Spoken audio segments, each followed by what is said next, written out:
Bom dia a todos. Vamos dar início à sessão de julgamento da segunda turma ordinária da quarta Câmara da segunda sessão do CARF, do período da manhã do dia 16 de julho de 2021. Participarão dessa sessão de julgamento, na seguinte ordem, os conselheiros: Francisco Ibiapino Luz, Gregório Heckmann Júnior, Márcio Augusto Sequef Salem, Renata Torati Cassini, Rafael Mazer de Oliveira Ramos, Ricardo Chiavegato de Lima, Ana Cláudia Borges de Oliveira e Dene Medeiros da Silveira. Nós temos na pauta desta manhã pedido de sustentação oral por videoconferência em relação aos itens 186 a 190. Esses itens são da contribuinte Vompar Refrescos S.A. Vompar Refrescos S.A. A Ana Tereza, que é a nossa assessora lá no CARF, me informou que o patrono, que é o Dr. Rafael Malman, já está na sala de espera, aguardando para fazer a sustentação oral. Então, a gente vai iniciar por esses processos. Antes, deixa eu perguntar novamente para a Ana Tereza, em relação aos outros processos que têm sustentação oral. Vejam, nós temos na pauta também os itens de números 181, 182, 183, 184 e 185, em relação aos quais havia sido pedido, em 3 deles, pedido para acompanhamento, e um deles foi apresentado vídeo gravado para sustentação oral, e em outros 2 foi solicitado sustentação oral por videoconferência.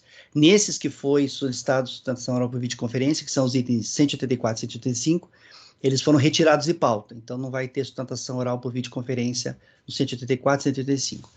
Aí o 183 é vídeo gravado, e o 181 e 181 e 82 tem pedido de acompanhamento. Então, se o advogado estiver na sala, a gente inicia pelo 181 e 182, que eles vêm antes na pauta, eles estão na frente, né? Aí fazemos 181 e 82 por acompanhamento, aí fazemos o item 183, que tem sustentação oral por vídeo gravado. Feito esses 3, a gente passa daí para os da Vompar, que são os itens 186 em diante, tá? Ana Tereza, em relação aos itens 181 e 182, em relação aos quais a pedido de acompanhamento, a patrona, a doutora Marcela, se encontra já na sala? Presidente, ainda não. Doutora Marcela ainda não entrou em sala. Não, tranquilo, então. Então, já que a patrona não se encontra na sala, então nós vamos fazer os processos em relação aos quais o patrono já está na sala, né? O doutor Rafael, você já tinha me avisado. Então tá, colegas, a gente vai começar a pauta no 187 a 190. 186. 186 a 190. Eu falei 187, né? É que é muito número aqui na minha tabela. 186 a 190, isso. Ana Tereza, então você, por favor, convoque o patrono, o Dr. Rafael Malman, a comparecer à nossa sala para acompanhar a leitura do relatório, na sequência fazer sustentação oral. Pode fazer a convocação, Ana. Sim, presidente, faria a convocação.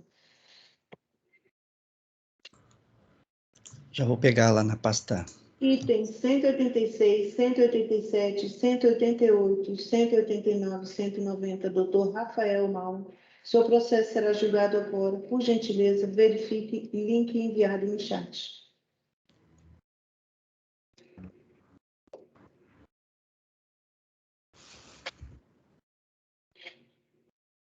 Somente clicar no link, doutor.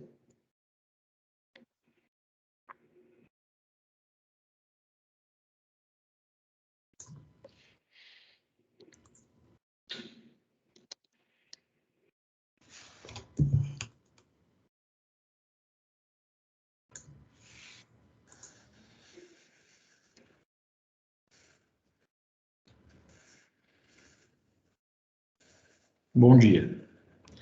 Bom dia, doutor Rafael. Seja bem-vindo à nossa sala virtual de julgamento. Nós vamos fazer agora o julgamento dos itens da pauta da Vompar, que são os itens de número 186 a 190, 186 a 190. de relatoria do conselheiro Francisco. Francisco, você vai fazer a leitura dos votos na ordem da pauta ou você prefere alterar a ordem? Eu vou fazer nessa ordem que está posta aí na... Na pauta. Não, na pauta não, nas minutas aí. Cadê de parede? Ele disponibilizou na pasta T a ordem 186, 189, 190, 187, 188. Ah, tá. Você colocou entre parênteses ali a ordem. Certo. Repetindo, 186 primeiro, 189 o segundo, 190 o terceiro, 187 o quarto, 188 o quinto. Tá. Bem, então você vai começar, na verdade, pelo primeiro da... Não. É porque, na verdade, deixa eu só explicar, na verdade, esse 186 é uma autuação. E os outros, eles decorrem de outra autuação. Uma é de 2012 e os outros são de 2007. Tá. Estou começando por esse primeiro mesmo, 186, 2012. Tá certo. Então, você vai começar pelo primeiro mesmo da pauta, que é 186. Então, exato. Eu pergunto, doutor Rafael, para o relator, se ele prefere alterar a ordem, porque às vezes na pauta tem uma obrigação acessória que está antes de uma principal, e às vezes é melhor fazer a obrigação principal, né? Perfeito. Então tá. Vamos fazer então o julgamento agora do item 186 da pauta, da contribuinte Vompar Refrescos S.A., de relatoria do conselheiro Francisco. Francisco, eu vou pedir então a você que faça a leitura do relatório, se possível, um resumo do relatório, tá? Aí eu já lhe passo a palavra, doutor, para a sustentação oral por 15 minutos. Francisco, pode iniciar, então, a leitura. Ok. Trata-se de recurso voluntário interposto contra a decisão de primeira instância que julgou parcialmente procedente a impugnação apresentada pela contribuinte com a pretensão de extinguir créditos tributários decorrentes do descumprimento das obrigações principal e acessória, respectivamente, de recolher a contribuição patronal incidente sobre pagamentos efetuados tanto a contribuinte individual como a cooperado por meio da respectiva cooperativa de trabalho, de não apresentar a GFIP com dados correspondentes aos fatos geradores de todas as contribuições previdenciárias, CFL 68. Na sequência do relatório, eu estou destacando alguns pontos que eu acho relevante a turma citar aqui, embora eu sei que o patrono vai abordar isso, mas é relevante, eu entendo relevante destacar que está realçado em vermelho.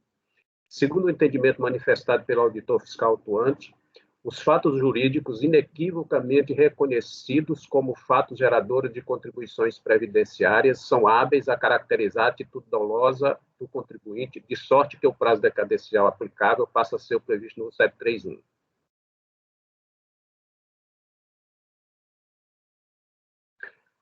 Aqui, as alegações do contribuinte, o patrono certamente vai explicitar, mas ele destaca aqui, principalmente nesse debicado de 0717. Preliminarmente, informa que promoverá o pagamento da contribuição incidente sobre os valores pagos a título de PPR aos dirigentes estatutários da empresa, restando relativos a janeiro e agosto de 2008, razão pela qual a impugnação se revela parcial. Aí ele traz a decadência, alega a decadência, questiona, alega a inconstitucionalidade, no inciso 4 do artigo 22 do 212.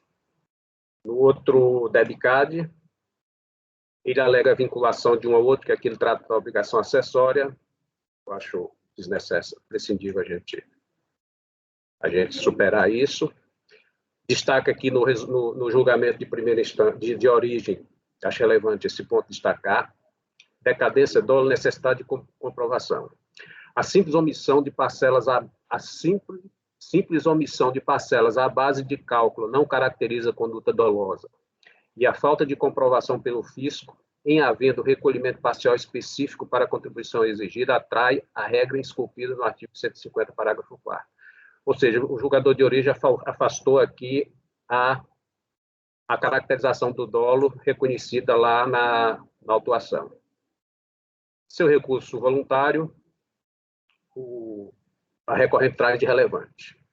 Os fatos geradores ocorridos entre janeiro e abril de 2007 não poderiam ter sido objetos de lançamento por ter se operado a decadência do direito que o fisco detinha de constituir o respectivo crédito tributário, consoante prevê o artigo 150, parágrafo 4.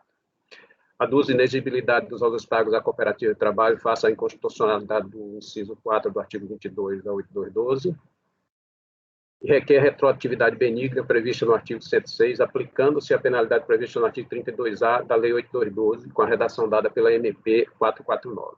Sem contrarrazões, é o relatório. Ok, Cisco.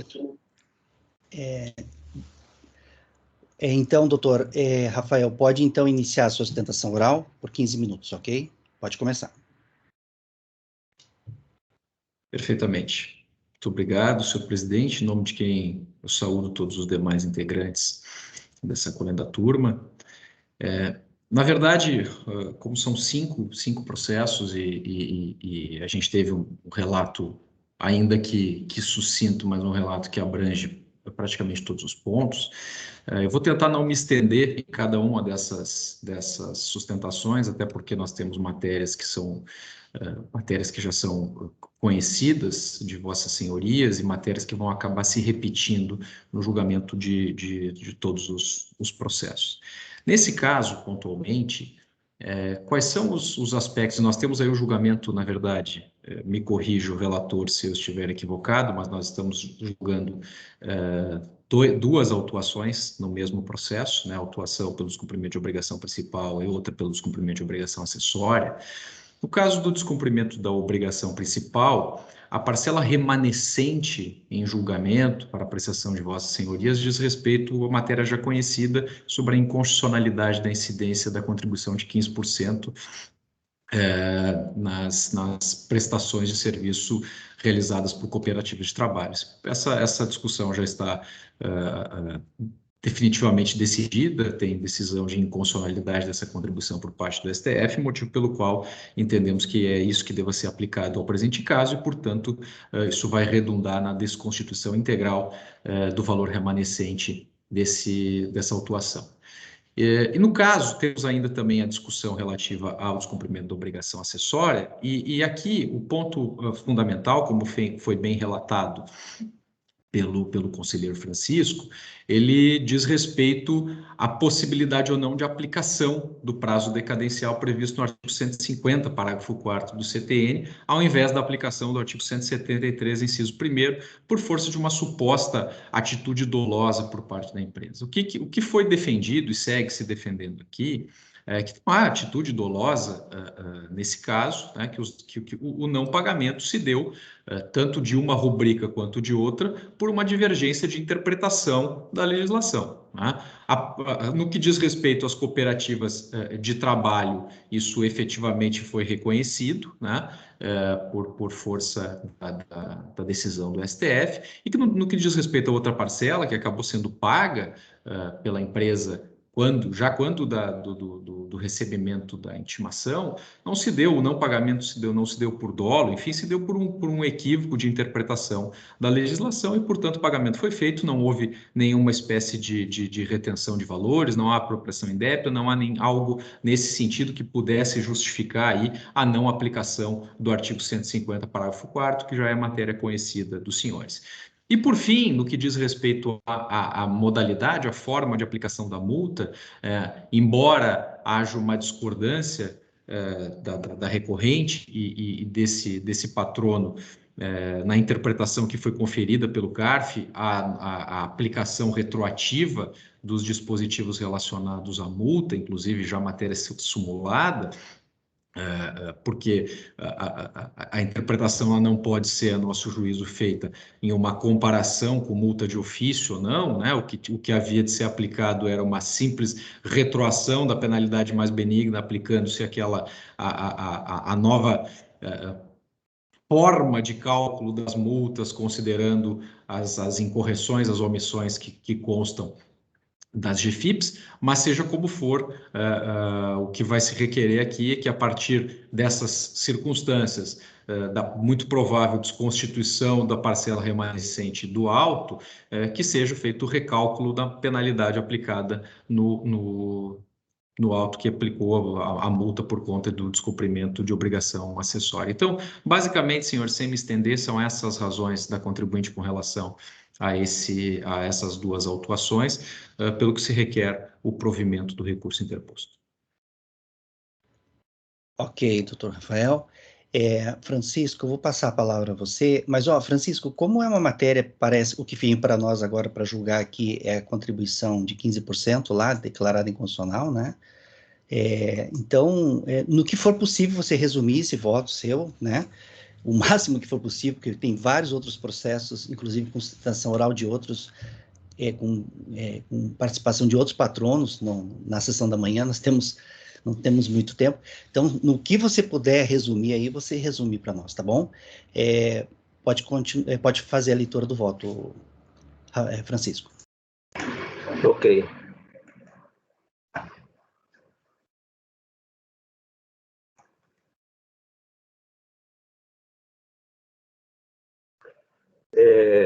Eu conheço do recurso, ele preenche todos os requisitos de admissibilidade, ele delimita aqui a controvérsia, que é a contribuição incidente sobre serviço prestado mediante cooperativa de trabalho, a decadência das competências 1 a 4 de 2007, descumprimento da obrigação acessória, e retroatividade benigna do artigo 106 do CTN.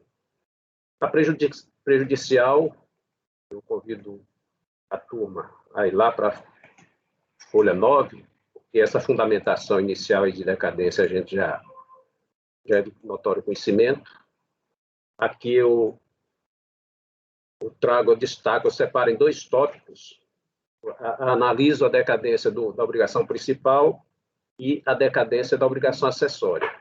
Quanto à decadência da obrigação principal, há pagamentos, então eu reconheço a decadência até a competência 4, embora isso, como se verá na sequência, não tem reflexo, porque a matéria é tida por inconstitucional. E a descumprimento da obrigação acessória, eu trago aqui o enunciado de súmula, que é a obrigação acessória 1731, então aqui procede a alegação do contribuinte. Eu estou trazendo isso aqui porque o contribuinte reconheceu lá na impugnação, ele reconheceu parte da autuação, então, embora a gente afaste aqui a tributação em cima reconhecendo a inconstitucionalidade dos 15% sobre a cooperativa de trabalho, mas há um reflexo aqui em relação àquela parte que o contribuinte reconheceu e pagou, não impugnou. E aí, quanto ao DEBCAD 0717, contribuição de 15% da cooperativa de trabalho, eu vou dispensar a leitura, porque há uma inconstitucionalidade reconhecida, é de notório conhecimento do grupo, é matéria recorrente divulgados aqui. Nós, por uma economia de tempo, a gente vai passar, e aí eu concludo. O que se viu, afasta-se a autuação incidente sobre serviços prestados por cooperado mediante a respectiva cooperativa de trabalho. A questão da descumprimento de obrigação acessória, CFL 68, eu trago aqui uma fundamentação, aqui vale a pena ler aqui. Vale considerar que a dita autuação ter como motivação o descumprimento do dever instrumental e recorrente de aprendizagem FIP com dados correspondentes a todos os fatos geradores, CFL 68. E aí o contribuinte, a contribuinte alega retroatividade benigna, com base no artigo 106.2, a linha C do CTN, e aí eu trago esse tópico especificamente aqui, lembrando que nós tivemos uma parcela do auto-infração que foi reconhecida, foi pago. E aí eu trago aqui essa discussão também está realçada aí, em vermelho. Nesse pressuposto, a MP 449/2008, convertido da 11.941, deu nova configuração ao artigo 32 e 35 da Lei 822, refletindo diretamente nas penalidades moratórias e naquelas apuradas por meio do correspondente procedimento fiscal. Com efeito, alterou tanto as multas de ofício pelo descumprimento da obrigação principal e acessória, como a multa e os juros de mora decorrentes do atraso no recolhimento das contribuições devidas. Eis que, além de acrescentar os artigos 32A e 35A, revogou os parágrafos 4º e 5º do artigo 32.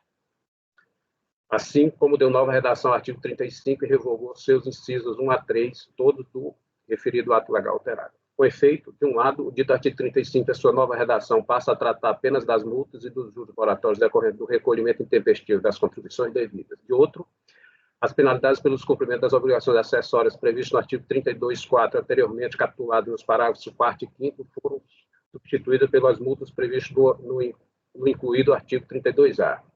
E, por fim, as multas capituladas nos reportados artigos, no reportado artigo 35, incisos 1, 2 e 3, deram lugar àquela disposta no acrescentado artigo 32A. E aí eu trago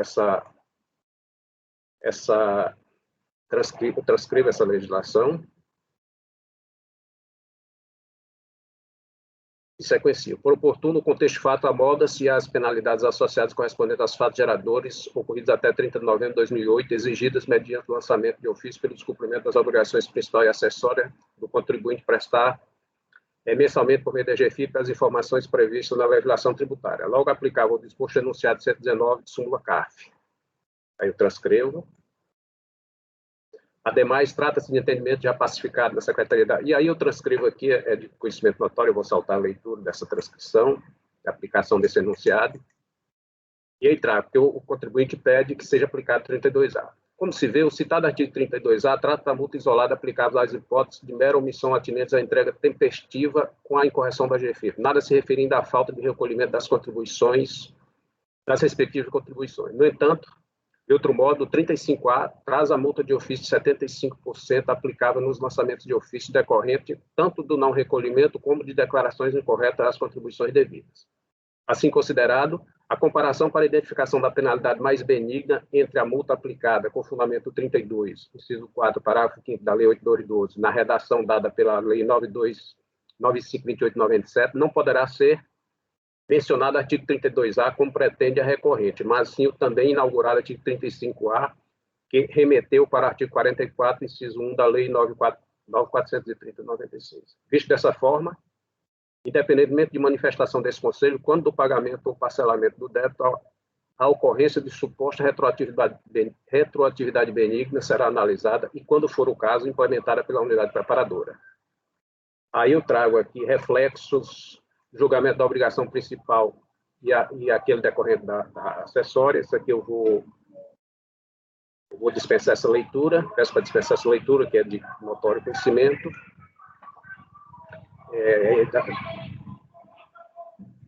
E trago, e aí concluindo o voto, porque reflete exatamente uma na outra, ante o exposto, eu dou parcial provimento, parcial.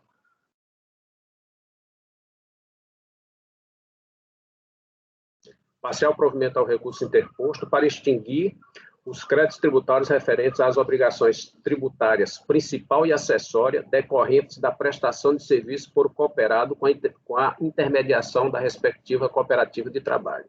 Aqui é parcial por conta do reflexo da obrigação acessória relativamente à parcela que o contribuinte reconheceu e pagou, parcela não impugnada. É como voto. Mas, Francisco, se só veio para a gente a questão da cooperativa, se essa parcela que ele reconheceu e pagou não é objeto do recurso, então não seria parcial, né? Eu concordo com o doutor Gregório. Você vê que na minuta aí eu até não botei parcial. Agora... Porque, assim, o que veio para a gente foi cooperativa de trabalho e obrigação acessória. Se a gente está cancelando a cooperativa e isso está refletindo na acessória, a gente também está cancelando por conta desse reflexo, a gente está dando provimento. E se ele parcelou, é o caso de não conhecer dessa...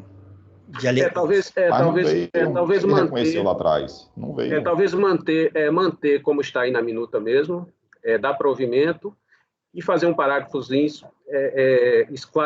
esclarecendo para a unidade preparadora ter conhecimento. Eu fiquei preocupado, se a unidade vai pegar, ela vai simplesmente matar a obrigação acessória total, né? Mas parte dela procede, né? Eu entendo a sua preocupação, Francisco. Eu ia até comentar, eu sempre faço isso, né? Penúltimo parágrafo, eu esclareço isso, né? Novamente. E depois, no último, eu dou provimento. Eu vou fazer isso, eu vou dar provimento e fazer um parágrafo esclarecendo que essa parte não foi conhecida, embora não conhecida, mas ela existe, só para a unidade... Tá, mas ele traz como alegação recursal alegações em relação a essa parte aí, né? Não, agora tem o seguinte, Gregório, de certa forma, ele pagou, mas é porque é uma situação até um pouco complexa, a gente começa a analisar, parece simples, mas não é tão simples.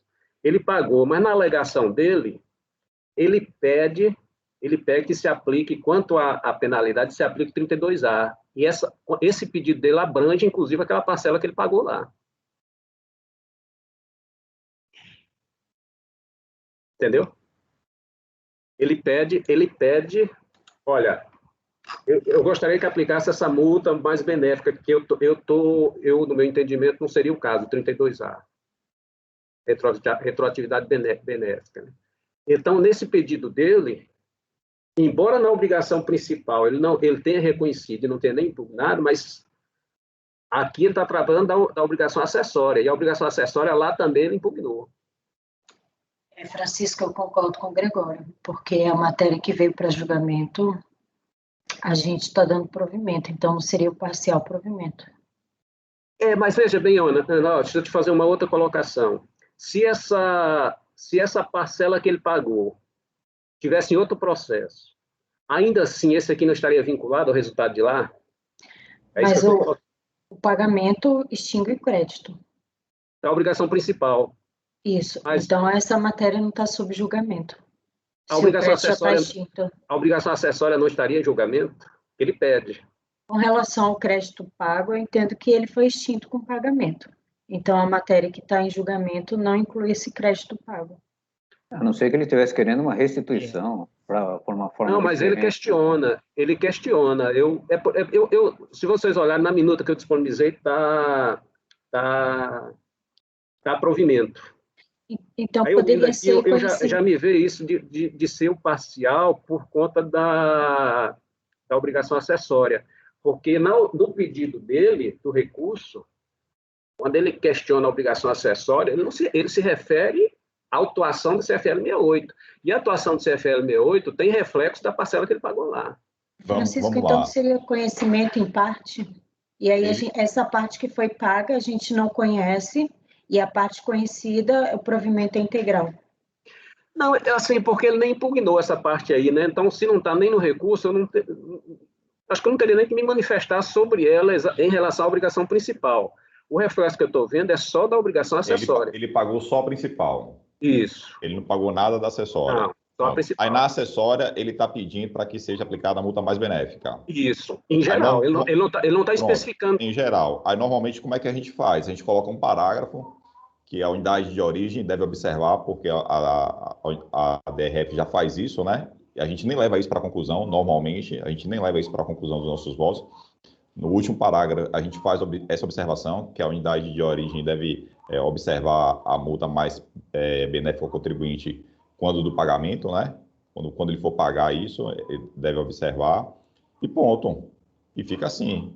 Nas nossas conclusões, a gente não dá provimento ou nega provimento em relação a esses pedidos do contribuinte. Normalmente, a gente não faz isso. Talvez eu não tenha conseguido explicar assim com mais detalhes. Veja bem, o pedido dele não é, quando ele diz a penalidade mais benéfica, não é em relação da súmula. É em relação, ele quer aquela multa do 32A, que, se não me falha a memória, vai até o máximo 20%, 30%. É essa aí que ele quer. Não é CFL com obrigação principal, não. Entendeu? É o 32A, é diferente. É aquela multa máxima moratória, acho que até 20% ou 30%, alguma coisa. E isso ele questiona no recurso. Então, em relação à obrigação acessória, eu posso botar um parágrafo para deixar mais claro, mas eu estou entendendo, eu lendo o voto agora, já li várias vezes, agora a impressão que eu tenho é que eu não posso dar provimento integral, porque senão fica uma incoerência eu fazer um parágrafo negando e dar provimento ao mesmo tempo. Não, na verdade, assim, é porque se o contribuinte ele deduz razões de defesa A, B, C, D e você acata, você nega provimento em relação às alegações A, B, C, e você acata a D, que derruba todo o lançamento, você deu provimento ao recurso do voluntário do contribuinte. Aquele fundamento isolado foi suficiente para derrubar todo o lançamento. Dei provimento. Neguei A, neguei B, neguei C, mas dei provimento. Qual é a conclusão? Vou dar provimento para cancelar o lançamento fiscal. Ponto.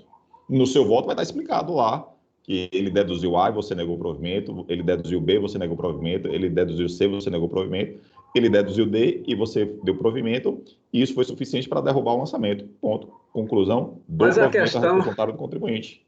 Você não está dando provimento parcial. Mas a questão é que eu não estou dando provimento em tudo. Como você vê a multa, eu não estou dando provimento, eu estou negando provimento em relação à multa. Em relação a essa retroatividade. Por reflexo, em relação à cooperativa, ela cai porque caiu o principal, ela vai junto. Mas em relação à primeira parcela, não. Eu estou negando provimento em relação à primeira parcela.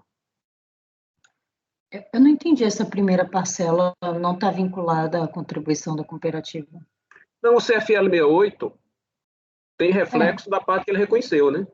Isso, porque tudo aqui é a contribuição da cooperativa e o CFL 68. Não é tudo, não. Houve duas infrações. Uma, a cooperativa e pagamento de benefício, pagamento, salário indireto. O salário indireto ele reconheceu e pagou, nem impugnou. E isso aí reflete na obrigação acessória que ele pediu ele pediu o benefício que eu não concordei. É por isso que eu estou entendendo que é parcial. Porque no relatório você colocou o item 1 seria a contribuição patronal da cooperativa e o 2, CFL 68. Não tem essa do salário indireto, pelo menos aqui. Porque essa aí ele não recorreu. Talvez eu possa esclarecer melhor que o CFL 68 engloba a parcela que ele não recorreu. Porque o CFL 68 tem duas bases. Isso, exato. Uma das bases ele pagou, e não recorreu. E a outra eu estou dando provimento na outra. É dos cooperados, os 15%, que você dá provimento. Isso, exato. Então, você está dando provimento nos 15% dos cooperados que tira o acessório. Porém, parte da obrigação acessória está vinculada a um imposto que ele reconheceu e pagou. É isso aí. Então, assim, minha opinião, desculpa, Francisco, falar, mas eu acho que poderia só melhorar o introito da explicação. Porque a conclusão, eu entendo que você está falando do provimento parcial, ou você explica que no provimento parcial se dá em razão do CFL 68 em relação ao crédito que ele reconheceu e pagou, extinguiu o principal disso, porque tem duas naturezas de principal e duas acessórias, porém numa discussão só. Isso. E você depois explica que deu provimento nos cooperados e tirou a parcela de CFL 68 dos cooperados. Isso. Aí eu acho que fica mais claro, então, porque a conclusão que está tendo é isso. Não, eu vou botar um parágrafo, vou melhorar a redação. Agora a conclusão fica da provimento parcial. Aí voltando, neste caso, eu entendo que ela é parcial, porque ela não exclui a CFL 8, a obrigação acessória, da parte que a contribuinte reconheceu e pagou. Tanto é que eu estou aí no conclusão, eu coloco para excluir a obrigação principal e acessória referente à cooperativa de trabalho. Isso. Então, acho que na minha opinião, desculpa falar, Francisco, mas acho que só alinhar ali um pouquinho melhor eu vou, onde a citação que a Ana fez, lá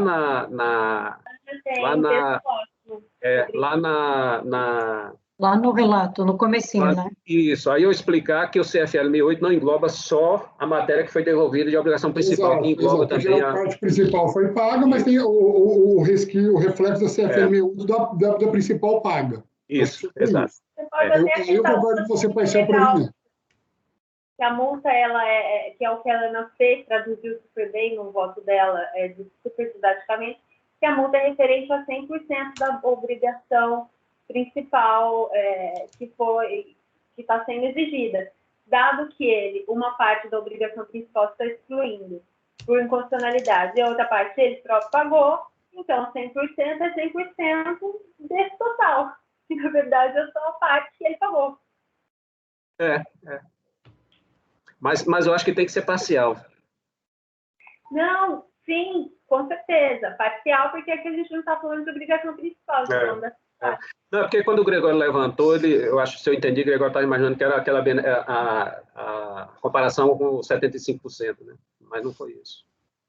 Tá. Mas, Francisco, o que sobrou aqui só é para julgar, efetivamente, a contribuição de 15% da cooperativa, né? Está sem microfone, Francisco. Está sem microfone, Francisco. Veja bem, Daniel. Não, eu entendi tudo, mas em termos de dinheiro, em termos de contribuição, o que sobrou para julgamento aqui só a contribuição de 15%, né? Principal, sim. Principal, sim. Agora, a acessória não foi só ela. A acessória foi o reflexo dela e o reflexo da parcela que a contribuinte recolheu, pagou. Esses autos, Francisco, na verdade, o auditor não separou o principal do acessório, né? Teria sido muito mais fácil se fossem dois processos. Processo principal, separado. Normalmente eles fazem isso. Tanto é que nos que a gente vai julgar agora, a gente vai ver que tem isso, né? Aqui ele fez um processo só. Eu sou honesto com você, que eu nunca passei por essa misturança toda. Tá, mas eu quero dizer o seguinte, se a gente consignar aqui na ata que o provimento foi parcial para excluir os créditos tributários referentes às obrigações principal e acessória decorrentes da prestação de serviço por cooperado, se ficar assim no resultado... Foi como eu botei. No final das contas, não vai sobrar crédito para o contribuinte pagar, né? Não, sobra. Sobra o crédito de obrigação acessória referente à parcela que ele reconheceu. Não só tem aqui ele cooperado fez no o pagamento. Não, digo assim, mas é que já porque já fez pagamento, né? Já fez pagamento. Para mim, eu não vejo esse crédito aqui, né? Mas do principal. Bem. Aí aqui é o CFL 68. O CFL 68 do principal, ele sobra aqui para pagar. São dois principais no reflexo CF68. Um dos principais ele pagou. Só que restou a CFL68, onde ele pede o provimento da redução da multa. Tá. Então, colegas... E ficou o principal das cooperativas com o CFL68 também. Ô, Deni, só, por favor, é uma sugestão.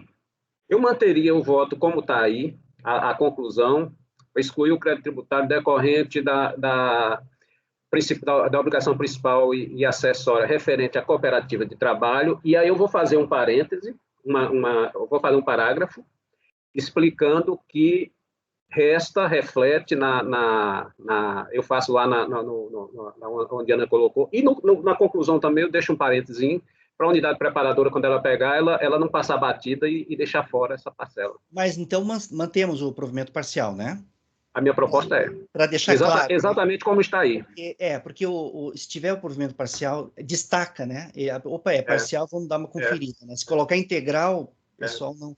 Então, colegas, o conselheiro relator, em relação ao item 186 da pauta, está votando no sentido de dar provimento parcial, recurso voluntário, para excluir os créditos tributários referentes às obrigações tributárias principal e acessória decorrentes da prestação de serviço por cooperado, por intermediação de cooperativa de trabalho. Eu vou fazer já a coleta dos votos. Gregório, como você vota? Acompanho. Márcio? Acompanho. Renata? Acompanho. Rafael? Acompanho, presidente. Ricardo? Eu acompanho. Ana? Acompanho. Eu também acompanho. Então, colegas, para o item 186 da pauta, ficará assim o resultado. Item 186. Item 186 da Vompar Refrescos S.A. Acordam os membros do colegiado, por unanimidade de votos, em dar provimento parcial ao recurso voluntário para extinguir os créditos referentes às obrigações tributárias principal e acessória decorrentes da prestação de serviços por cooperado com a intermediação da respectiva cooperativa de trabalho, ok? Então, provimento parcial para excluir do lançamento essas obrigações tributárias, tanto principal quanto acessória, decorrentes da prestação de serviços por cooperativa de trabalho, ok? Essa é a decisão para o item 186 da pauta. O próximo item da pauta, segundo, é o item 189, né, Francisco? 189. A gente fez 186 agora. Agora nós vamos fazer o julgamento do item 189, também na Vompar. 189. Tá. 189, Vompar Refrescos S.A. Eu estou seguindo a ordem que você sugeriu aqui para nós na pasta aqui, tá, Francisco? O próximo é 189. Francisco, então, pode iniciar a leitura do relatório, depois lhe passa a palavra, doutor. Pode iniciar. Essa aqui, esses outros 4 processos decorrem de uma outra autuação.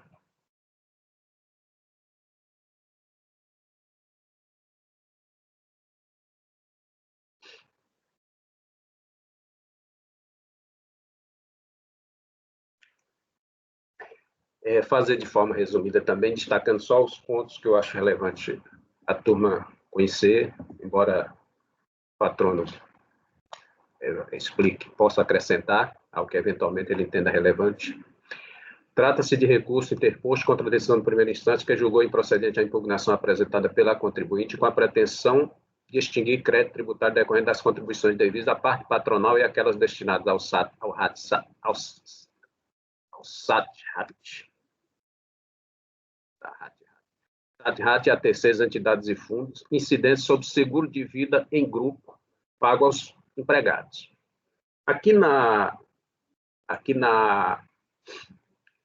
Esse realçado em primeiro aí, eu estou destacando aí que a causa foi, sendo que na análise dos acordos ou convenção coletiva de trabalho não consta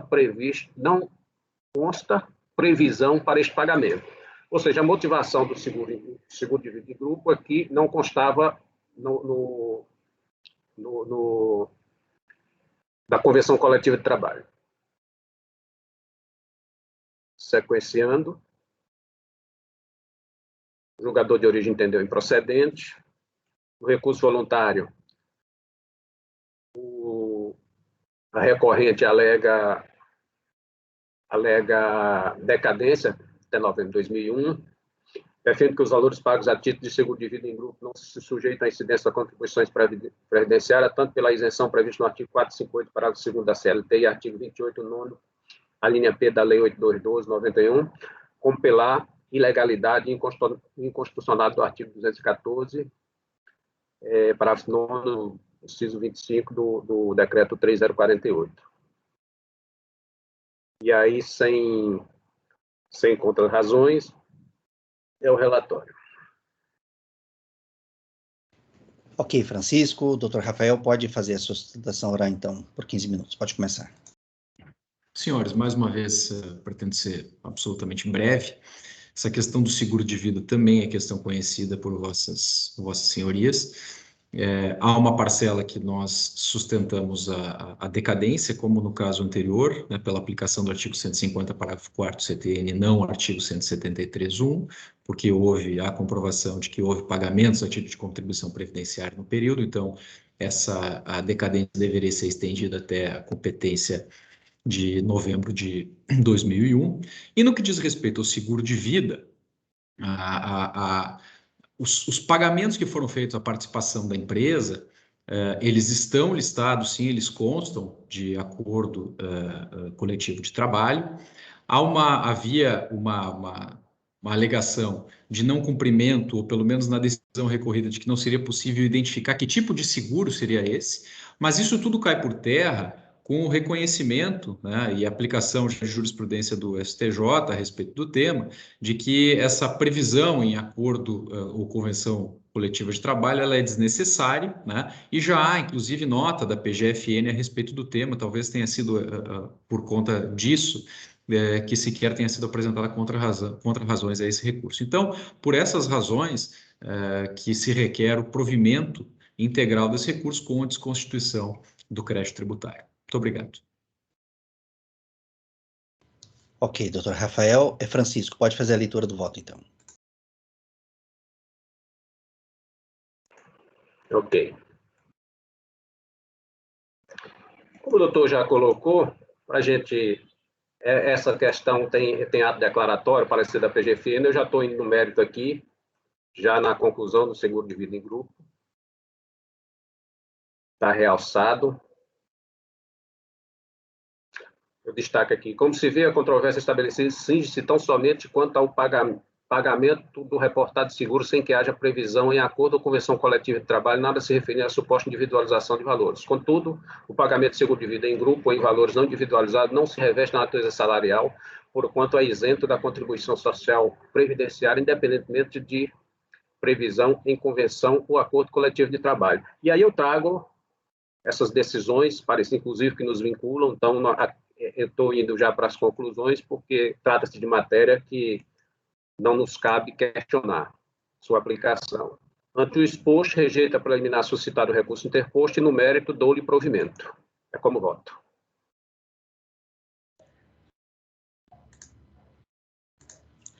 Ok, Francisco. Colegas, em relação ao item 189 da pauta, o conselheiro relator está votando no sentido de dar provimento ao recurso voluntário.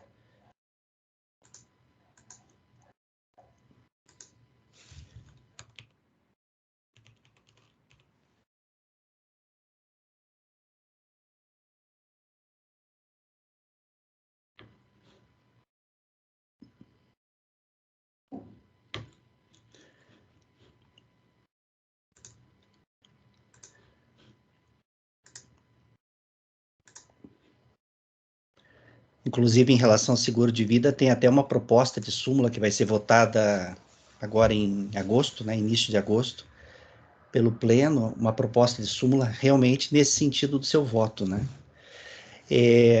Colegas, então, item 189 da pauta, o conselheiro relator está votando no sentido de negar provimento ao recurso voluntário. Gregório, como você vota? Dá provimento. Dá provimento. Eu falei o quê? Negar? Dar provimento. Eu falei negar? Sinto muito. Dar provimento. Márcio, como você vota? Acompanho. Renata? Acompanho. Rafael? Acompanho, presidente. Ricardo? Acompanho. Ana? Acompanho. Eu também acompanho. Então, para o item 189 da pauta, ficará assim o resultado. Item 189 da Vompar Refrescos S.A. Acordam os membros do colegiado por unanimidade de votos em dar provimento ao recurso voluntário. Acordam os membros do colegiado por unanimidade de votos em dar provimento ao recurso voluntário. O próximo item agora é o item 190. Item 190 da Vompar. Francisco pode fazer a leitura do relatório e aí já passa a palavra ao patrono. Pode começar, Francisco. Ok. Trata-se de recurso voluntário interposto contra a decisão de primeira instância que julgou procedente em parte a impugnação apresentada pela contribuinte com a pretensão de extinguir crédito tributário decorrente das contribuições de 15% e 5% incidentes nas cooperativas de trabalho e contratos de publicidade com a associação desportiva que mantém a equipe de futebol profissional, respectivamente.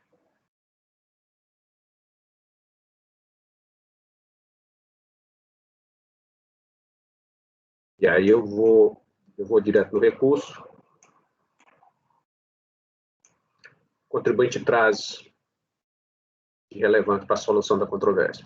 Ele alega decadência, fatos geradores até a competência 11 de 2001, aduz inexigibilidade dos valores pagos à cooperativa de trabalho face à inconstitucionalidade do inciso 4º do artigo 22 da 8212, defende a impossibilidade de lançamento das contribuições sobre a integralidade dos contratos firmados com as associações desportivas que mantêm a equipe de futebol. Sem contrarrazões, é o relatório. Ok, Francisco. Doutor Rafael pode fazer a sustentação oral. Pode começar.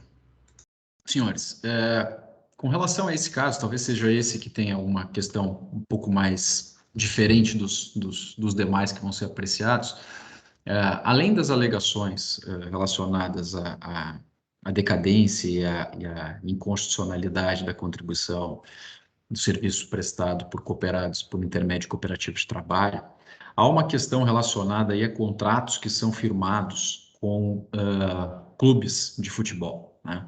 A Vopar Refrescos, que atua aqui na região sul do Brasil, nos estados do Rio Grande do Sul e Santa Catarina, ela celebrou diversos contratos de publicidade, contratos de exclusividade de fornecimento de mercadorias com clubes de futebol.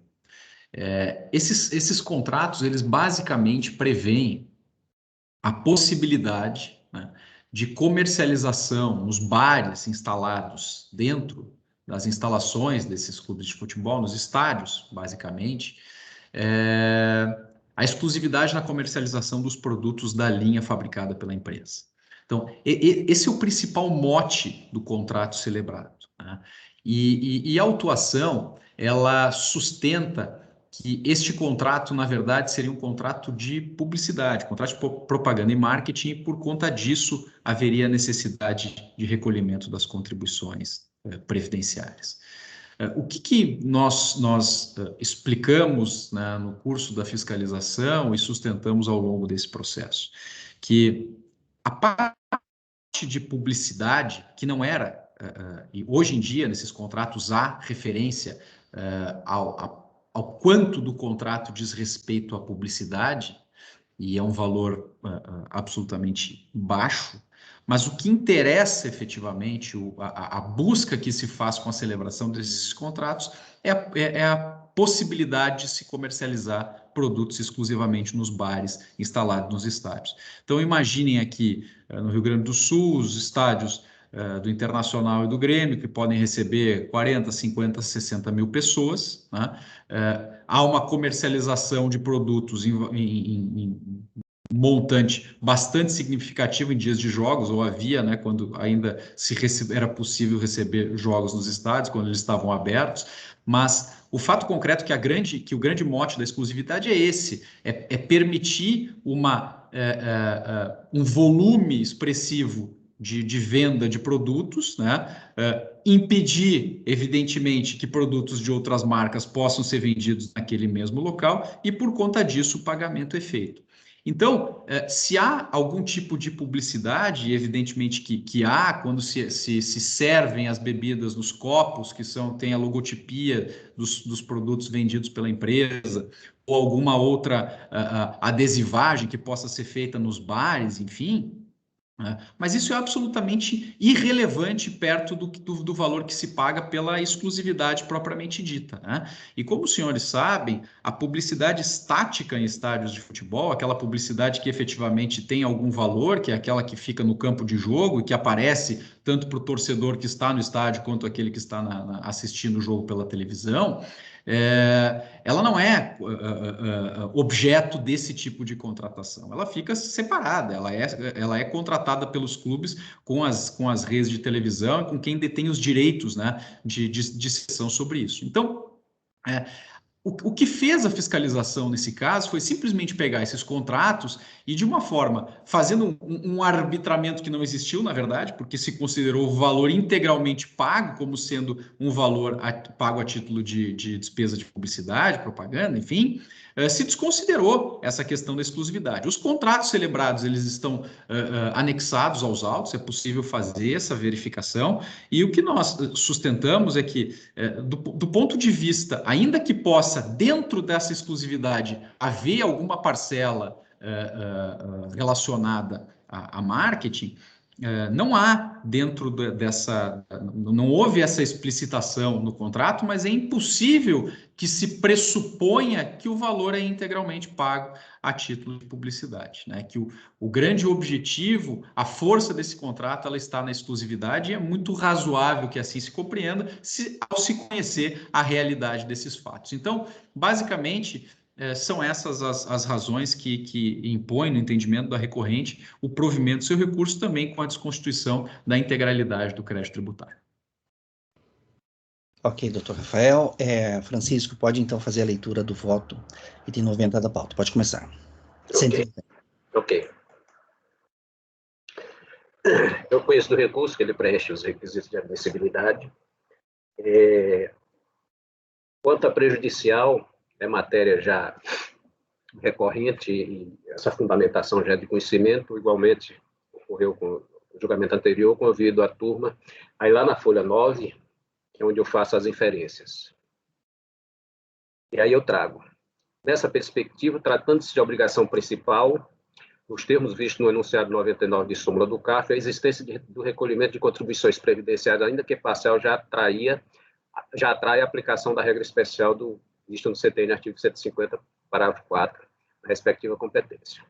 Contudo, especialmente quanto à contribuição social previdenciária, que deveria ter sido retida em face dos valores repassados para a associação desportiva que mantém a equipe de futebol profissional, a contribuinte não logrou comprovar dita antecipação de pagamento, conforme se vê no demonstrativo analítico de débito, como na relação de documentos apresentados, processo digital folha 5 a 79, 142 a 144, fato ratificado no trecho da decisão recorrida, já transcrito, aqui replicado novamente. E aí eu trago a transcrição. No entanto, no caso dos autos, não houve apuração, declaração, nem recolhimento do tributo objeto da notificação fiscal, cabendo ao fisco proceder ao lançamento de ofício conforme artigo 149, inciso 5 do CTN. Aqui é uma transcrição lá do julgador de origem. De outro modo, dada a inconstitucionalidade abordada no tópico subsequente, sob os pressupostos do formalismo moderado e celeridade processual aplicável ao par, entendo prescindível resolver pela conversão do presente julgamento em diligência para a comprovação da antecipação de pagamento, resultando suposto reconhecimento de decadência pela regra especial vista no CTN artigo 150, parágrafo 4. Portanto, esta pretensão recursal não pode prosperar, porque em relação à cooperativa, é matéria que a gente já julgou anteriormente, isso aqui, eu inclusive já vou aqui no mérito, eu já vou lá para a conclusão, porque a gente já tratou desse processo anterior, é matéria já nos vincula, de notório conhecimento. Do que se viu, afasta-se a autuação incidente sobre os serviços prestados por cooperado mediante a respectiva cooperativa de trabalho. O tópico subsequente, que é subvenção destinada à associação esportiva. Aqui eu me aproveito do permissivo do artigo 57 do anexo 2 do RICAF, e já que o recorrente basicamente retirou os termos da impugnação, nada acrescentando que pudesse alterar o julgamento, logo, tendo em vista a minha concordância com os fundamentos do colegiado de origem, amparado no reportado preceito regimental, adota as razões de decidir constância do voto condutor do respectivo acordo, nesses termos. Aqui eu acompanho o julgador de origem, eu destaquei aqui os pontos realçados, eu acho, de compreensão, de necessária compreensão do grupo. A empresa alega que o arbitramento, que é justamente isso que o doutor trouxe aqui, o patrão trouxe aqui na sua alegação. A empresa alega que o arbitramento do valor que repassou aos clubes de futebol a título de exclusividade na venda de propaganda e de seus produtos, além de próprio, deveria ter sido feito nos mesmos moldes adotados para a construção civil. A notificada possui contrato de parceria comercial com cláusula de exclusividade de comercialização de produtos, marketing e divulgação de imagem com associações desportivas que mantém equipe profissional de futebol, como consta do relatório fiscal folhas 154 e 157. No entanto, nos respectivos contratos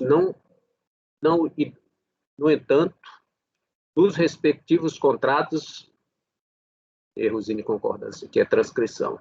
Não identifica a parcela não identificada, a parcela paga a título de propaganda e publicidade, sobre a qual incidiria a contribuição previdenciária. Para elucidar tal questão, foi solicitada pela Auditoria Fiscal, através do documento de folhas 676, a apresentação da guia de recolhimento do FGTS e informações à Previdência Social GFIP dos contratos de exclusividade com clubes de futebol, o que não foi atendido pela empresa. Assim, a fiscalização considerou como base de cálculo da contribuição devida o valor total dos contratos, com fundamento nos artigos 148 do Código Tributário Nacional e 33, parágrafo 3º da 8212 de 91, que disciplina essa matéria no âmbito previdenciário e assim dispõe. Aí eu faço essa transcrição, fundamento dessa apuração. Ele traz também a instrução normativa aqui, regulamentando. Relativamente à arguição de que o contrato de parceria comercial com o Avaí Futebol Clube visa tão somente a venda com exclusividade de seus produtos, cabe ressaltar que consta da cláusula 4ª do contrato celebrado em 1 de setembro de 2001, folha 243, que inclui como obrigação da contratada, pelo pagamento recebido, permitir a colocação interna em seu estabelecimento de material de propaganda e merchandising dos produtos descritos no parágrafo 1º da cláusula 1ª. De igual forma, está também previsto no contrato de 2 de 9 de 2004, folha 248 a 251 da cláusula 6ª, o pagamento pela contratada do valor estipulado em contrapartida à comercialização e merchandising dos produtos. Aduz ainda a empresa que o tratamento a ela dado deveria ser o mesmo da construção civil, o que não procede. Não há analogia entre os contratos de exclusividade na venda e publicidade de produtos e os de cessão de mão de obra que podem ser com ou sem fornecimento de material, posto que são institutos regulados por dispositivos legais distintos. Além do mais, a atividade fiscal é plenamente vinculada. Tem de ser exercida de acordo com a legislação restrita. E aí ele traz essa fundamentação aqui e sequencia, finalizando. Acrescenta-se que os recentes contratos celebrados com as associações desportivas citadas na defesa não contrapõem o presente processo, pois firmados após o período objeto da notificação fiscal. E aí eu concluo. Ante o exposto, dou parcial provimento ao recurso interposto para extinguir o crédito referente à prestação de serviço por cooperado com a intermediação da cooperativa de trabalho. É como voto. Ok, Francisco. Colegas, em relação ao item 190 da pauta, o conselheiro relator está votando no sentido de dar provimento parcial ao recurso voluntário, apenas para excluir o crédito referente, excluir do lançamento o crédito referente à prestação de serviços por cooperado com intermediação cooperativa. Eu vou fazer já a coleta dos votos. Na hora na hora do voto, o conselheiro que quiser fazer algum comentário, esclarecer, pode usar esse momento para se pronunciar, ok? Gregório, como você vota? Francisco, me ajude aí. Em relação à decadência, em relação à decadência... Deixa eu repetir como eu entendi, que aí talvez até responda a sua pergunta, ou te dê. São duas autuações, uma em relação à cooperativa e outra em relação à retenção. Em relação à cooperativa, eu estou adiantando que como eu você entendo vai derrubar, prescindível, já que vai ser derrubado. Em relação à retenção, não consta nos documentos que houve antecipação em relação a isso aí, declaração, cálculo. Mas aqui é o lançamento de cota patronal, correto? Pois é, aí eu entendo que essa parcela da retenção aí, tipo assim, a contribuição que ela tem sobre folha de salário não caracteriza antecipação para efeito da decadência em relação a essa cota aí. É um entendimento.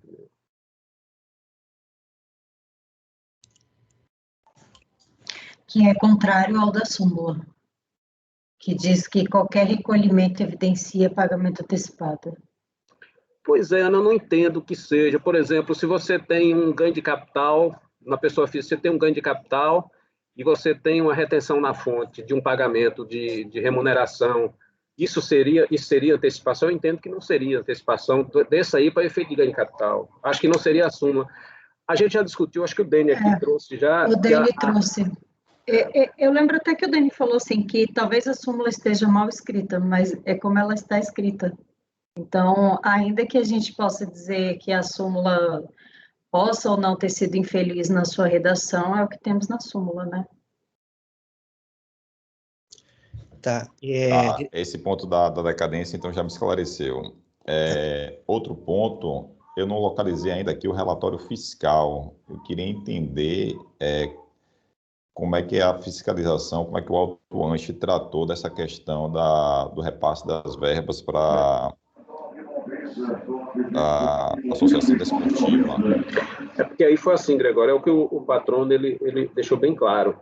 Ele considerou tudo como marketing, publicidade. Ele considerou o valor repassado, e a empresa foi intimada para comprovar e ela não se manifestou. Aí o valor repassado foi considerado. Integral.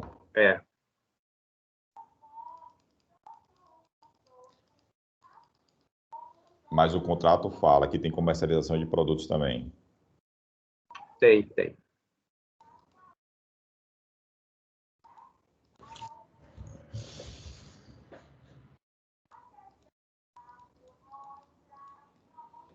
Ok, eu vou divergir, presidente.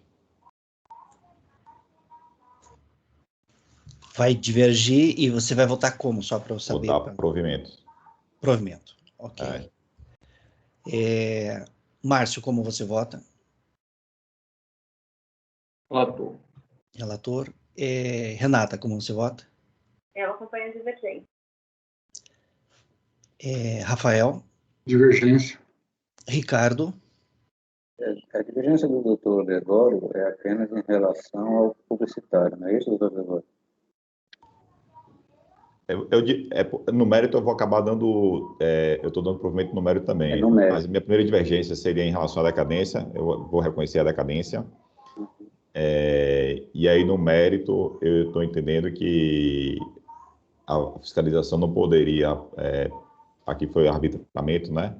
Ela não poderia, mediante o expediente do arbitramento, tributar todo o valor objeto desses contratos, visto que os mesmos evidenciam que ainda que parte seja referente a marketing e publicidade, você tem uma parte ali também de comercialização de produtos, e aí não poderia tributar esse valor.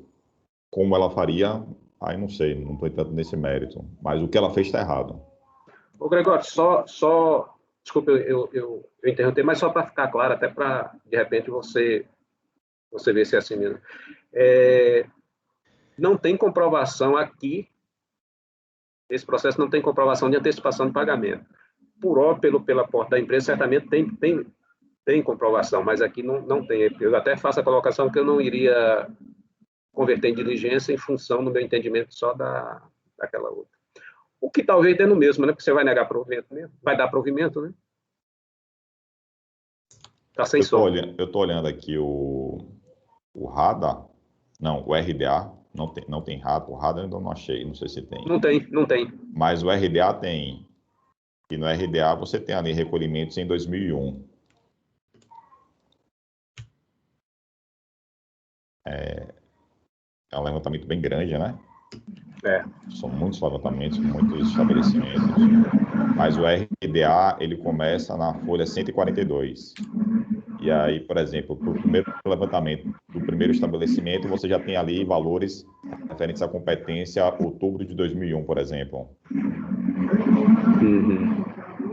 De acordo com o RDA.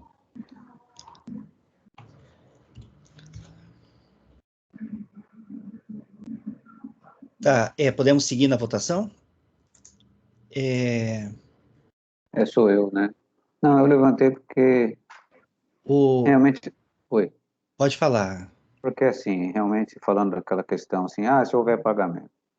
Eu tenho entendimento que, infelizmente, se houver pagamento de contribuição, está tudo bem, a não ser contribuição de terceiros.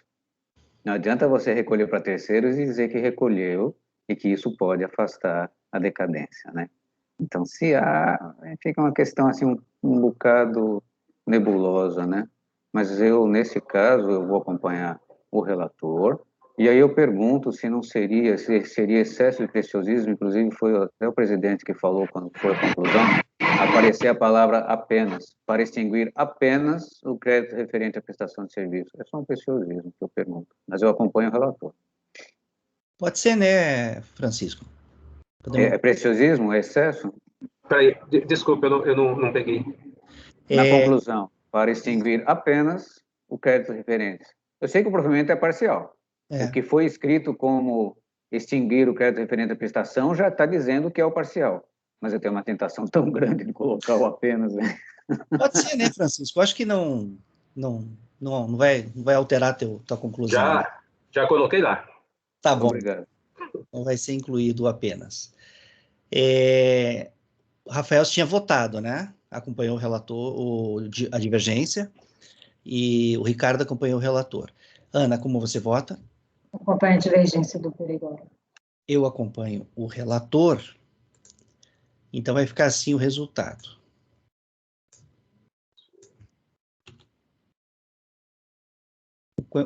Nesse caso aqui, o conhecimento foi integral do recurso? Foi, né?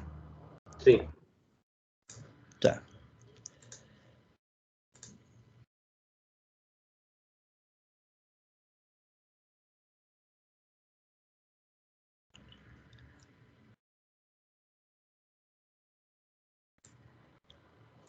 Achei agora o relatório, Francisco.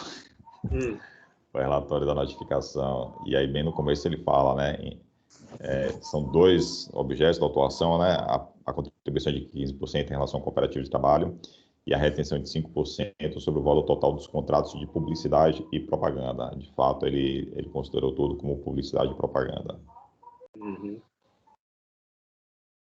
Tá. Então, colegas, posso fazer, então, a leitura da decisão? Proferir a decisão? Então, para o item 190 da pauta, da Vompar Refrescos S.A., ficará assim o resultado. Nós tivemos um empate, né? Me corrijam, é um empate que teve, né? Se eu estiver enganado. Acordam os membros do colegiado, por unanimidade de votos, em conhecer do recurso voluntário e, por determinação do artigo 19e da Lei 10.522 de 2002, em face do empate no julgamento, dar-lhe provimento. Vencidos os conselheiros Francisco, Márcio, Ricardo e Dene, que deram provimento parcial ao recurso apenas para extinguir o crédito referente à prestação de serviço por cooperado com a intermediação de cooperativa de trabalho. Ok? Então, por empate, dado provimento ao recurso voluntário. Vencidos os conselheiros Francisco, Márcio, Ricardo e Dene, que deram provimento parcial apenas para extinguir o crédito referente à prestação de serviço por cooperativa de trabalho.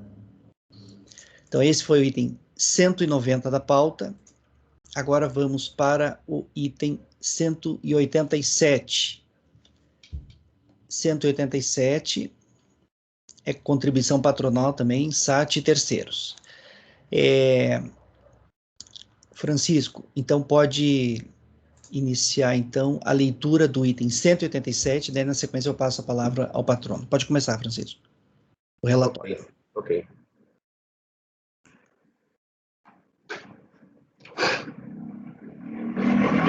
Aqui a contribuição é a patronal, SAT, terceiros, entidades e fundos, incidentes sobre incentivos de venda pagos. Francisco, me perdoa, só um detalhe, faltou a questão do voto vencedor, né? Faltou só informar ali no item anterior, sendo o voto vencedor. E aí, Isso aí vai no automático. No automático. Vai no automático, Gregório? Automático para Gregório, né? Vou não. Ana, quer fazer esse voto vencedor? Acho que o Gregório pode dar uma assessoria a você. Você até se manifestou, tudo. Tá, posso fazer. Então tá, colegas, para o item 190, a decisão é aquela, tá? Não estamos alterando a decisão, só estou incluindo no dispositivo do item 190 que a conselheira Ana foi designada para redigir o voto vencedor, ok? Então pode voltar então a leitura do item 187 do relatório, Francisco. Pode começar. Pode continuar, aliás. Trata de contribuições, parte patronal e aquela destinada ao SAT e a terceiros, entidades e fundos, incidentes sobre incentivos de venda pagos a empregados por meio de cartões eletrônicos. Expert Card e Flex Card.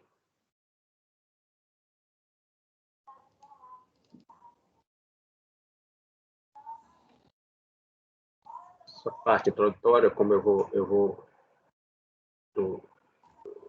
vou passar, porque com o detalhe o patrono pode explicar. A unidade de origem, o jogador de origem entendeu o procedente em parte. Ele reconheceu a decadência pelo 173. No recurso voluntário, a recorrente alega decadência das competências até novembro de 2001. defende que os valores pagos a título de prêmio por desempenho aos empregados lotados na área comercial, incentivo de venda, traduz ganho eventual, como tal, não sujeita à incidência da contribuição previdenciária. Sem contra-razões, é o relatório. Ok, Francisco, Dr. Rafael pode fazer a sustentação oral. Senhores, ainda já conhecida alegação de decadência, também estendida pela aplicação do 150, parágrafo 4º até a competência de novembro de 2001. O cerne dessa discussão está na demonstração, a juízo da recorrente, da eventualidade dos ganhos que foram tratados como habituais por parte da fiscalização, à medida em que eles diziam respeito ao cumprimento de metas e, portanto, não eram pagos a todos os funcionários se não houvesse o cumprimento dessas metas, e há uma relação juntada aos autos, né, já na impugnação, que demonstra qual era a periodicidade, se é que havia, na verdade, né, mas apenas para comprovar que os ganhos eles não eram todos os meses, havia ganhos quando havia o cumprimento apenas das metas, e essas metas também juntadas aos autos, enfim, todos os programas que eram estabelecidos para que essas metas, estabelecendo essas metas e que se elas fossem cumpridas, esses prêmios eram pagos, estão acostados ao processo. Então, basicamente, também aqui são essas as razões pelas quais se entende que esses ganhos não eram habituais, e sim ganhos eventuais, motivo pelo qual eles não poderiam ser incluídos na base de incidência das contribuições previdenciárias. Muito obrigado. Ok, doutor Rafael. Francisco pode, então, fazer a leitura do voto. Ok. O recurso preenche os requisitos de admissibilidade, dele eu conheço. Da conversão do julgamento em diligência. Impede registrar que manifestada a autuação se refere às competências do período de apuração compreendido entre janeiro de 99 e maio de 2005, tendo a recorrente dela cientificada somente em 27 de novembro de 2006, processo digital folha 2. Portanto, anteriormente à análise do lápis decadencial, há de se ter informação precisa acerca da comprovação dos supostos pagamentos antecipados, eis que definidores da regra a ser aplicada, se a especial ou a geral. Consoante se vê nos excertos da decisão recorrida abaixo transcritos, o julgador de origem entendeu que a falta de pagamento específico da contribuição objeto da referida autuação afasta a aplicação do artigo 150, parágrafo 4º, quanto a estas verbas. E aí eu transcrevo aqui, não consta no auto de infração, ele reconheceu a decadência pelo 173. Em seu recurso, a recorrente manifesta ter ocorrido recolhimento patronal antecipado. Aí eu continuo, eu trago aqui a alegação de que se tratando de obrigação principal é relevante se conhecer. E aí trago, sequenciando. Assim entendido, relativamente à competência 10/2001, o prazo decadencial visto na regra especial estabelecida no artigo 150, parágrafo 4º, teve sua contagem iniciada em 31/10/2001, data do fato gerador. Por conseguinte, esta e aquelas que lhes são anteriores também restarão atingidas pela decadência, caso se comprove a suposta antecipação de pagamentos alegados na contestação recursal. Eis que a ciência do lançamento se deu somente em 27/11/2006, processo digital folha 2. Contudo, dita comprovação de pagamento antecipado não consta dos autos, já que não carregada pelo contribuinte nem identificada no discriminativo analítico de débito, como na relação de documentos apresentados, folha 5/90, 197 a 203. Nesse contexto, pertinente à unidade preparadora da Secretaria Especial da Receita Federal do Brasil juntar a comprovação dos pagamentos antecipados da cota patronal atinente às competências 1 a 10/2001, referente aos respectivos estabelecimentos autuados conforme tabela abaixo. Aqui eu relacionei, inclusive por CNPJ, facilitar a identificação lá pela unidade pagadora. E aí eu estou concluindo. Ante o exposto, voto por converter o presente julgamento em diligência para que a unidade preparadora da Secretaria Especial da Receita Federal do Brasil adote as providências solicitadas na presente resolução. É como voto. Ok, Francisco. Colegas, em relação ao item 187 da pauta, o conselheiro relator está propondo a conversão do julgamento em diligência para que a Receita Federal preste as informações solicitadas na resolução, atinentes à questão do pagamento. Vamos à coleta dos votos. Gregório, você acompanha a proposta de resolução?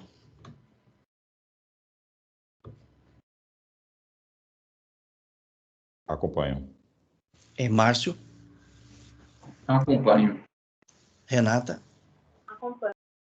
Rafael? Acompanho, presidente. Ricardo? Acompanho. Ana? Acompanho. Então, colegas, para o item 187 da pauta, ficará assim o resultado. Item 187 da contribuinte Vompar Refrescos S.A. Resolvem os membros do colegiado, por unanimidade de votos, converter o julgamento em diligência para que a unidade de origem da Secretaria Especial da Receita Federal do Brasil instrua os autos com as informações solicitadas nos termos do voto que segue na resolução, consolidando o resultado da diligência de forma conclusiva em informação fiscal que deverá ser cientificada a contribuinte para que, a seu critério, apresente manifestação em 30 dias. Tá? Então, resolução, conversão de julgamento em diligência no item 187 da Vompar Refrescos S.A. Francisco, se me permite uma sugestão, eu acrescentaria nesse pedido para que a fiscalização traga aos autos o RADA, caso existente. Deveria ter. Pois né? eu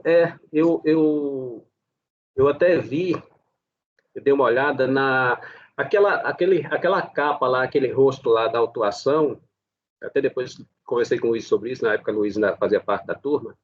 Ele disse, olha, aquilo ali, ququando tem automático, sai a relação. E o RADA não consta... Não consta naquela relação. Naquela relação. Ele disse, se ele não consta, ele não existe. Eu pensei nisso, eu digo, Luiz, para não baixar esse negócio de diligência aqui desnecessário, ele disse, olha, se ele não consta, ele não existe. Tá. Mas na dúvida, eu acho que podia pedir, caso exista, favor, incluir o RADA, né? Não custa nada, eu faço. Vamos que, por algum motivo, não apareceu lá, né? No relatório, mas tem. Não, eu coloco. Agora, se a unidade afirmar que... Você desligou o microfone. Eu digo, eu coloco, não tem problema. Agora, se a unidade confirmar, e que certamente tem pelo porte da empresa, né? Porque certo. Aqui, como é salário indireto, o salário de qualquer antecipação de folha vai ter. Né? Sim, me parece que sim. Então, senhores, uma dúvida, só uma questão. O RADA é o relatório de documentos apresentados? Apropriados. Os apropriados. Tá. Relatório de apropriação. Relatório de apropriação dos documentos apresentados. Eu estou fazendo a consulta aqui, porque eu também tenho o original aqui, eu tenho o RDA, na verdade, o RADA. Perfeito. Esse RDA tem, né? Então, tá bom. Colegas, para o item 187, então, resolução, tá? Conversão de julgamento de diligência. Agora, o último item é o item 188. 188 da pauta. Então, vamos ao item 188, só um instantinho.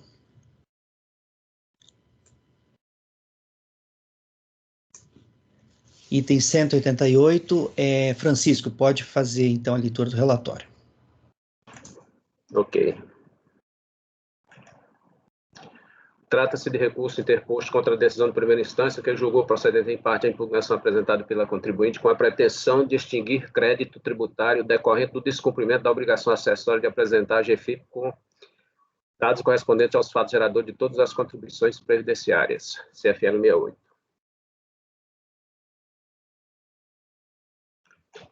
Eu destaquei aqui o realce, as autuações elas correspondem a um prolabore, corresponde aos valores pagos a título de seguro de vida, aos valores pagos a empregados a título de premiação, aos valores pagos à cooperativa de trabalho e aos valores pagos em relação a patrocínio de clube de futebol. Sequenciando aí o relatório. Destaquei esse ponto porque é notório conhecimento que, como obrigação acessória CFL 68, o julgamento dos processos atinentes a essas verbas reflete, o resultado do julgamento reflete no julgamento deste aqui. o julgador de origem reconheceu a decadência ali, seguiu, aí a recorrente alega.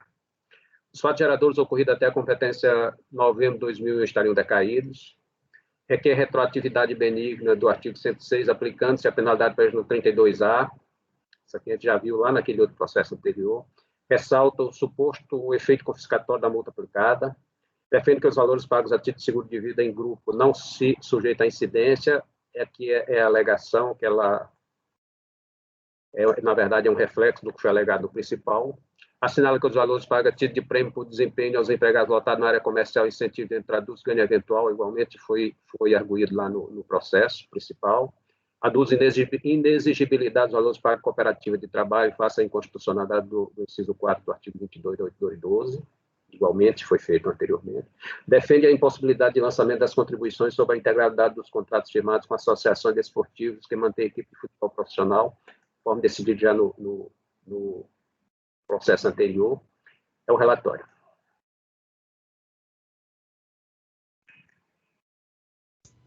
Ok, Francisco. Dr. Rafael pode, então, fazer a sustentação oral.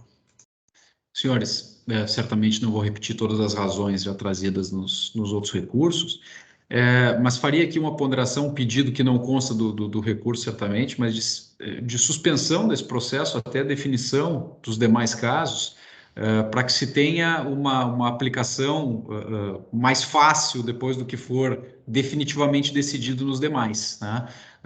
E se esse pleito não for acolhido, mantém o pedido de provimento do recurso pelas razões já apresentadas em todos os outros processos. Muito obrigado. Ok, doutor. Francisco, pode fazer a leitura do voto.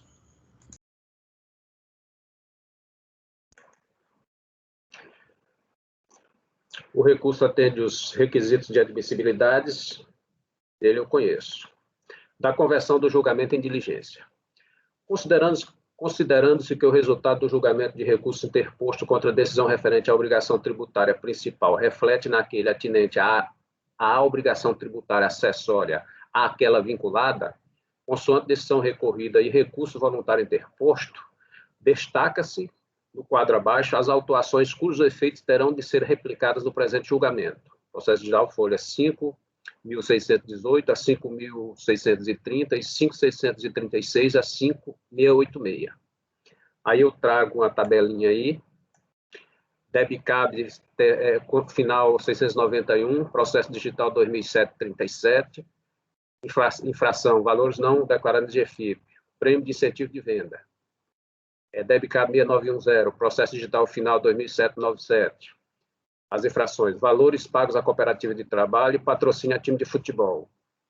Debicab final 6898, processo digital, processo fiscal 2007-26, final. Seguro de vida em grupo pago aos empregados. E aí eu sequencio.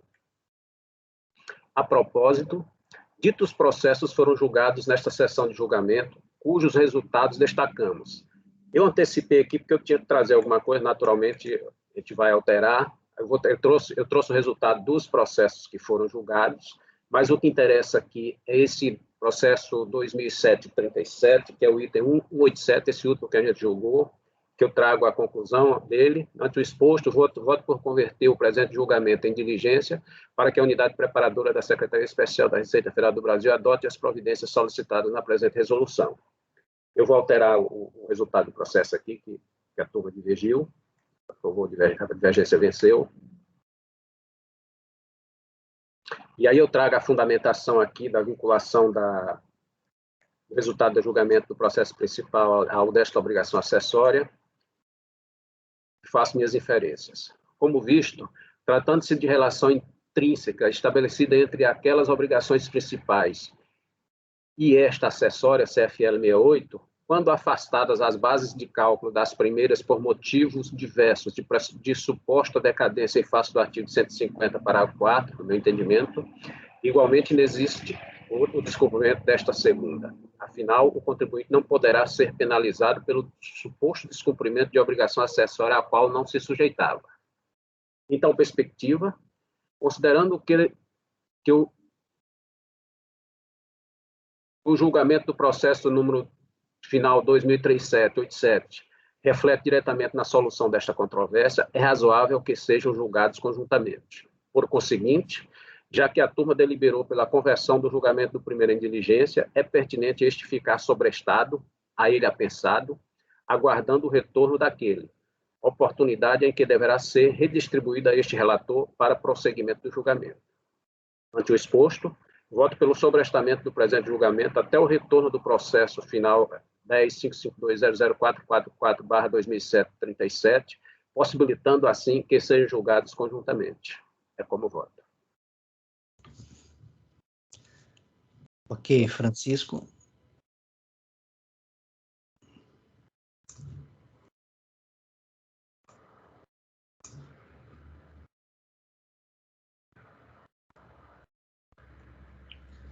Só um instantinho.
Denis, só fazer, não sei se é isso que você está olhando, só fazer uma explicação, que esse caso aqui não é aquilo que se conheceu, não se conhecia dos processos.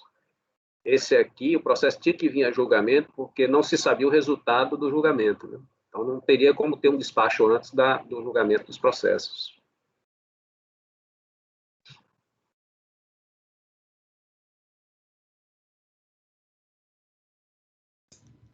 É um caso um pouco diferente esse aqui, né?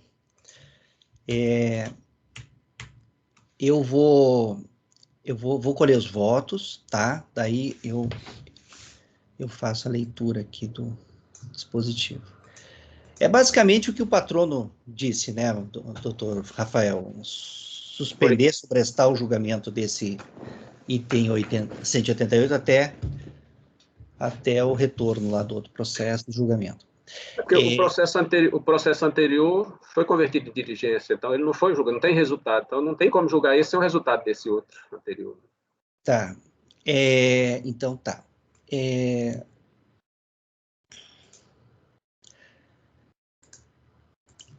Então, sobrestamento desse processo. Essa é a proposta do conselheiro Francisco. Gregório, como você vota? Acompanho. Márcio? Relator. Renata? Acompanho. Rafael? Acompanho. Ricardo? Acompanho, relator. Ana? Acompanho. Eu vou acompanhar também. Olha, eu redi aqui um dispositivo, mas vai ser isso, né, a decisão da turma, sobrestar o processo, mas eu talvez faça depois um ajuste na redação só, tá? Por hora, eu redigi assim, ó. Resolve item 188 da Vompar Refrescos S.A. Resolvem os membros do colegiado, por unanimidade de votos, em sobrestar o presente processo até o retorno do processo final 37, cujo julgamento foi convertido em diligência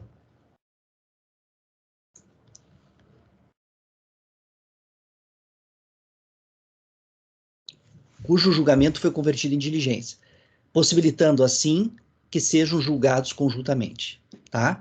Então, resolvem os membros do colegiado, por unanimidade de votos, em sobrestar o presente processo, que é esse do item 188, até o retorno do processo final 37, cujo julgamento foi convertido em diligência, possibilitando assim que sejam julgados conjuntamente. Eu vou ver depois na redação, vou conferir lá com o setor do CARF, responsável pelo processamento das nossas atas, se é necessário informar que resolvem converter em diligência para sobrestar no CARF, se é necessário constar a diligência, ou se só apenas... Eu vou confirmar lá depois certinho, mas é isso, tá? Esse processo, então... Em relação a isso, o que eu vi, eu andei pesquisando várias decisões como tinham, se ele não ficar pensado, eu entendo que há de ficar registrado que ele tem de ser redistribuído. Que é para ele ficar, porque se ele ficar pensado, aí naturalmente quando um vier, o outro já vem, né? Uhum. Agora, se ele não ficar, ele tem que constar que deve ser... e até a pensada ele tem que ser redistribuído normalmente para entrar em pauta, né? É outra pauta. Tá, esse 188, ele está pensado ao processo final 37. Não, não está pensado nenhum. Eu que entendo que seria interessante ficar pensado, porque aí fica amarrado, né? Tá. Porque senão alguém manda esse outro aí, assim, só para facilitar o julgamento, né? Porque senão distribui um num lote, distribui outro lote, pode ser outro para outro conselheiro. Tá. Eu vou colocar uma observação aqui nas minhas anotações e vou falar lá com a Cleusa, com o pessoal lá da DIPRO, para ver se há a possibilidade de pensar, tá? Aí iniciando aí, eu já vou deixar já amarrado o resultado dos outros dois, porque vamos pegar... Ok, então tá. Então, colegas, para o item, então, 188 da pauta, a turma, então, resolve, então, sobrestar esse processo até o retorno do processo final 37, o final 2007, dígito 37, o julgamento foi convertido em diligência, possibilitando, assim, que sejam julgados conjuntamente. Essa é a decisão para o último item dessa contribuinte, que é o item 188, o último item que nós julgamos. É isso, né, colegas? Fizemos todos, né? Então, tá. Doutor Rafael, então, esse foi o julgamento, tá bom? E aí, quando retornarem esses processos, a gente retoma, tá? Esses que saíram com resolução, tá bom? Perfeito, muito obrigado pela atenção e um bom dia de trabalho para os senhores. Igualmente, um bom dia para o senhor também.